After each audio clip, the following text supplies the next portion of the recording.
నమస్తే, వీటీవీ ప్రైమ్కి స్వాగతం. అనుకున్నంత అయింది. ఏమిటి అనుకున్నంత అయింది అన్నట్లయితే, పేర్ని నాని మీద కేసు పెట్టడం. పేర్ని నాని ఆ తర్వాత అంబటి రాంబాబు వీళ్ళిద్దరూ కూడా టీడీపీ టార్గెట్ లో ఉన్నటువంటి వాళ్లే. సరైనటువంటి అదను కోసమే వీళ్ళు ఎదురు చూస్తున్నారు. ఎదురు చూసి వీళ్ళ మీద కేసులు పెట్టాలి. కేసు పెడితే చాలా బలంగా ఉండాలనేటువంటి దీంతోనే ఇన్నాళ్ళు చేస్తున్నారు. సో అనుకున్నట్టుగానే ఈ తిరుమల నెయ్యి లడ్డూలో నెయ్యి కలిసిందా కొవ్వు కలిసిందా అనేటువంటి దాని మీద చాలా ఘాటుగా నూజివీడులో జరిగినటువంటి సభలో మన పేర్ని నాని ఆయన చాలా గట్టిగా స్పందించారు. ఎనగుదురులో జరిగినటువంటి సభలో. అయితే సరిగ్గా ఊహించాం అప్పుడే మనం. ఆ ఊహించినట్టుగానే దీని మీద కేసుని బనాయించారు. మరి ఈ కేసు పెడతారని చెప్పని మనం ఊహించడమే కాదు, మనకున్నటువంటి సమాచారం మేరకు పేర్ని నాని కూడా ఊహించాడని చెప్తున్నారు. పేర్ని నాని ఊహించడమే కాదు, you are in queue please wait అన్నట్టుగా అంబటి రాంబాబు గారు కూడా మనం గతంలో కూడా చెప్పాం, ఆయన కూడా సంసిద్ధులై ఉన్నారు. ఆయనైతే ఒక అడుగు ముందుకేసి నేను ఆల్రెడీ బట్టలు సర్దేసుకున్నాను అని చెప్పని, అంటే మానసికంగా వీళ్ళు ఖచ్చితంగా తమను వేధిస్తారు, తమ మీద కేసులు పెడతారని చెప్పని వాళ్ళు రెడీగానే ఉన్నారని చెప్పాలి. ఎందుకు ఇది అన్నట్లయితే, కృష్ణా జిల్లా, గుంటూరు జిల్లా ఆంధ్రప్రదేశ్ రాజకీయాల్లో ప్రధానమైనటువంటి జిల్లాలు, దట్టు తెలుగుదేశం పార్టీకి చాలా కీలకమైనటువంటి జిల్లాలుగా చెప్పాలి. సరే, ఈసారి కంటే ఏంటంటే ఒక వేవ్లో గెలిచారు, కానీ అక్కడ పాలిటిక్స్ ని కన్సాలిడేట్ చేసుకోవాలి, అక్కడ బలమైనటువంటి నాయకులను తయారు చేసుకోవాలి.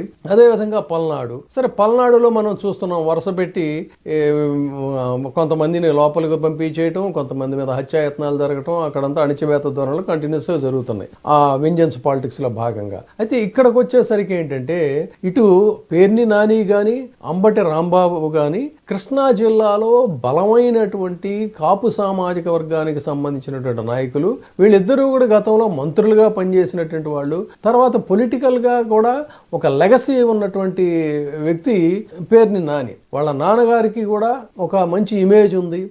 తర్వాత వాళ్ళ కుమారుడు కూడా ఇప్పుడు రాజకీయాల్లోకి వచ్చాడు, అతను కూడా కొద్దిగా గట్టిగా సౌండింగ్ గా మాట్లాడుతున్నటువంటి పరిస్థితి. సో ఈ పరిస్థితుల్లో కృష్ణా జిల్లాలో ఒక సౌండింగ్ పాలిటిక్స్ రీసౌండ్ ఇస్తున్నటువంటి నాయకులుగా పేర్ని నాని, యావత్ పార్టీకి కూడా అతను స్పోక్స్ పర్సన్ గా చాలా హిట్టింగ్ రిప్లైస్ ఇస్తున్నటువంటి వ్యక్తిగా చూడాలి. సో ఆ విధంగా కృష్ణా జిల్లాలో సరే బీసీ వర్గానికి సంబంధించినటువంటి జోగి రమేష్ ని ఆల్రెడీ తోశారు.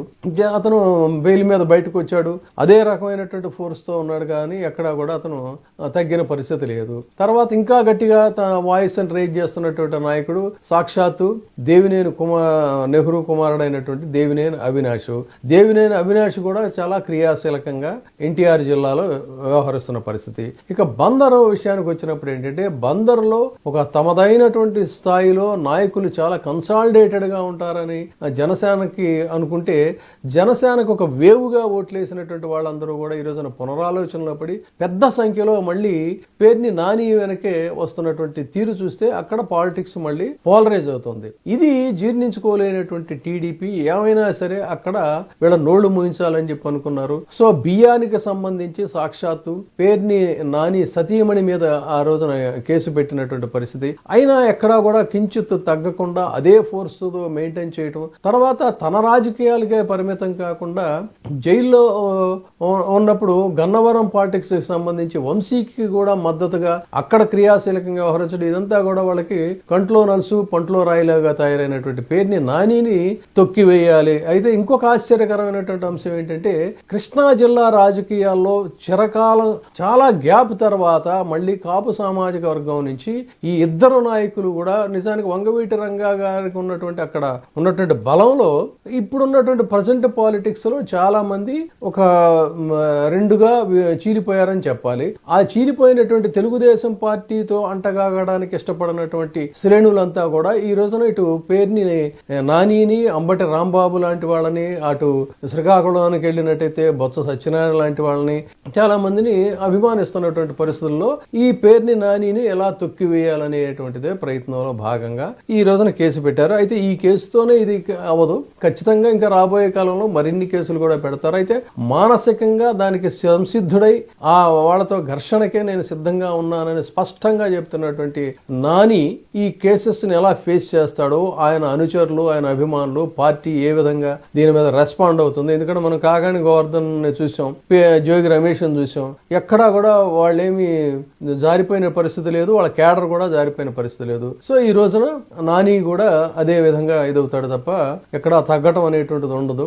ఆ విధంగా నెక్స్ట్ ఇక ఎవరు అన్నప్పుడు ఖచ్చితంగా ఇంకొక మిగిలింది వాళ్ళకి వాళ్ళ టార్గెట్ లో ఉన్న ప్రముఖుల్లో అంటే వైసీపీకి సంబంధించి మిగతా వాళ్ళు సరే అది వేరే సంగతి. ఆ టార్గెటెడ్ పర్సన్స్ లో ఇంకా అంబటి రాంబాబు ఉన్నాడు. మరి అంబటి రాంబాబు మీద రాబోయే కాలంలో ఎలాంటి కేసులు బనాయిస్తారు ఏంటి అనేది చూద్దాం. పేర్ని నాని మీద ప్రస్తుతం ఈ కేసు తర్వాత రియాక్షన్స్ ఎలా ఉంటాయి అనేది కూడా మనం ఎదురు చూద్దాం. Thank you. ఇప్పుడే సబ్స్క్రైబ్ చేయండి, లైక్ చేయండి, షేర్ చేయండి. VTV ప్రైమ్, నీ ఉత్తమాభిరుచుల సమ్మేళనం.